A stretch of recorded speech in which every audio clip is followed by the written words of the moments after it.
Hello and welcome to chapter 15 of the Make Stories 101 course. In this chapter, we are going to look at how to format your text.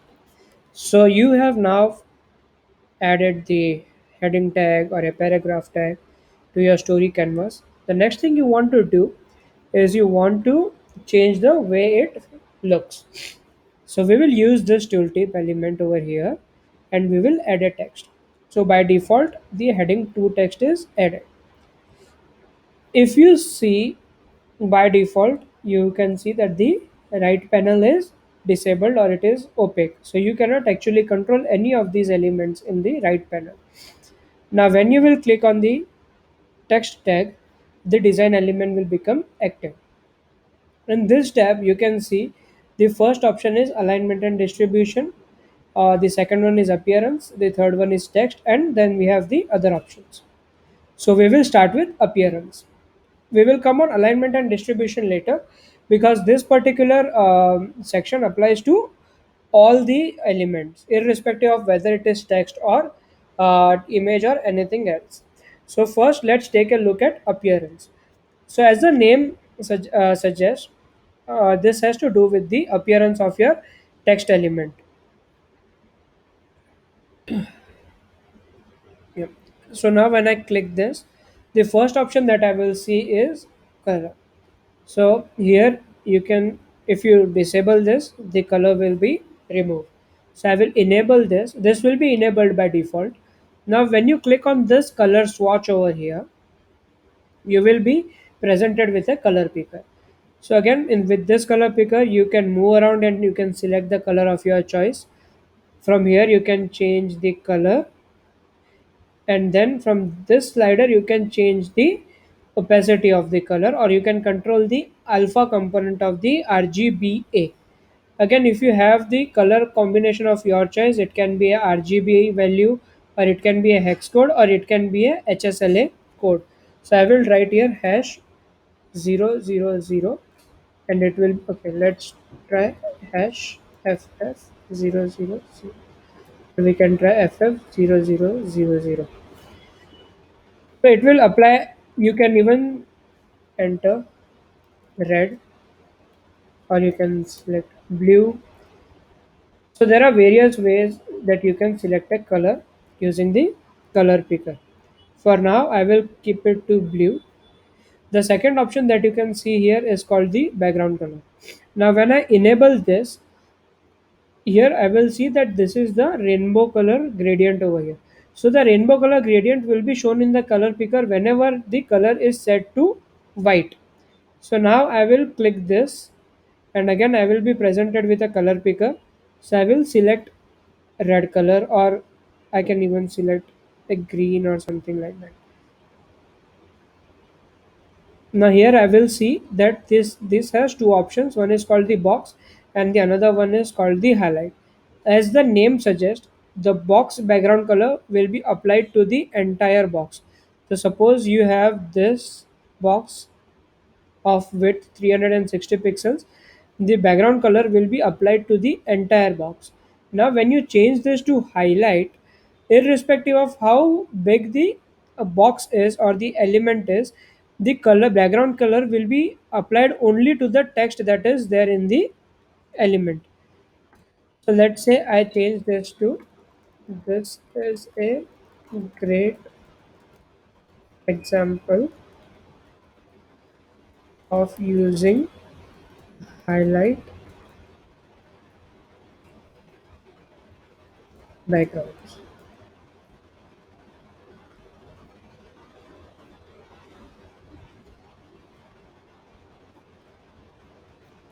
Now you can see that the background color is applied only to the text element. So this is the difference between box and the highlight background colors. The third option that you can see is the border. Now remember that when you select the border, it will be applied to the entire box and not to the highlighted ones. So here you have various options, like you have solid border or you have dotted border. When you select dotted border, you can see that the border type has changed from solid to dotted. Then you have dashed, you have double, you have groove. So these are the different types of borders that you can select. The second option you will see here is the size of the border. So suppose I change this to 2 pixels, so the border has changed to 2 pixels, the thickness. Now you can change the color of the border by clicking this color swatch over here. Let's say I change this to red. So you can see the color border color has changed to red. Then below this option you have these options. Now if you see over here, you have options. This shows the side of the border. So let's say I don't want the border on the top and the bottom, so I will click this and I will click this. So my top and bottom borders are turned off. The moment you select all the four borders, the last icon over here will be active. So this is how you can apply the border to your text element. Again, remember, if you apply the border while you have the highlight option selected, the border will still be applied to the entire element and not just the highlighted elements. Now the next option that we have over here is the box shadow. So as the name implies, box shadow will be applied to the entire box. So if you are applying the box shadow to your text element, change your background to box. So this will look much more better as compared to the highlight background. Now here you can see that you have two kind of shadows. One is the box shadow and one is the inside shadow. Now the inside shadow will be actually applied to the inside of the box, and the outside box shadow will be applied outside the box. Now here you have four options. One is the x, y, blur and spread. Now when you move the x to the positive side, it will move along the x axis. If you take it to the negative side, it will go into the negative side. Same with the y. If you change it to positive, it will go down, and if you change it to negative, it will go up. The third option that you have is called the blur. So if you reduce the blur, it will change to a solid color. If you increase the blur, it will fade out a little bit and it will become smoother. The spread is basically the size of the shadow. And then again, finally, you can select the box shadow color by clicking this color swatch over here. And then you can control the opacity, because most of the time, the box shadows or the drop shadows are more subtle in nature. The final option that we have here is called the drop shadow. You should use the drop shadow when you are using highlight background colors. So now, since I have the highlight option selected, I will click on drop shadow. So you can see that the shadow is applied to the selected area or the area where we have the highlight color. Again, here you have the X, so it moves along the X axis. The Y option moves along the y-axis, and then here again you have the blur. So if you change this to 0, it will become solid. And then again you can change the color by clicking on this swatch, and then you can control the alpha level to make it more subtle. So this is the how we saw the 5 ways you can change the color appearance related to the color of your text element. Then the last three things that we have over here are the opacity, the border radius and the padding. So as the name implies, changing the opacity will change the opacity of your text element. Then we have border radius. Again, if you see here, you have two options. One is the border radius, and then here we have a border radius but with four different corners, and this is a whole image. Now when you change this,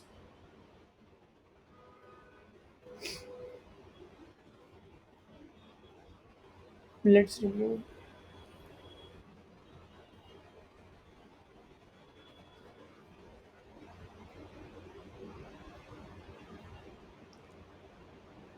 Okay, now since now when you change this, you can see that the corners of the text element are becoming rounded. So this is the main purpose of using the border radius. Now when you click this option, you can control each and every corner of your text element. So the if when you move between these text boxes, you can see that the corresponding corner is highlighted.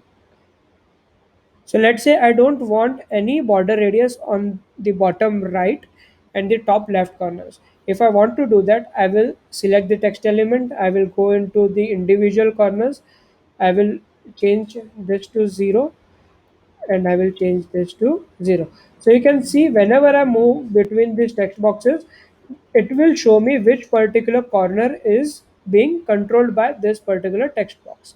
So now you can see that over here, the bottom right and the top left corners don't have a 0 border radius. Again, if you click this, all the border radius will be set to 0, and then you can change it for all the corners. The same is with the padding. Now here you can see that the padding is 0 at this point of time. Now if I change the padding, if I increase it, it will increase from all the four sides. And if I want to control it individually, that is top, right, bottom, and left. So let's say we don't want any kind of padding on the top and in the bottom. So here we have 0 borders on the top and bottom, and then in the right and left we have 3 pixels border. Again, if you click on this, it will change to 0 for all the sides. Let's say we go with a 5 pixel border, 5 pixel padding. So this is how it will look. But now we might want to introduce some gaps between the between each and every line of this text. So I will go into the text tab, I will open it up, and I will change the line height.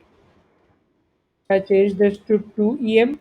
So now you can see that we have a beautiful text element which is nicely formatted and which has padding, it has highlighted text, and then we also have spacing between all the lines of the text element. In the next lesson, we will see how to control the text properties, that is font name, font size, family, and all those things.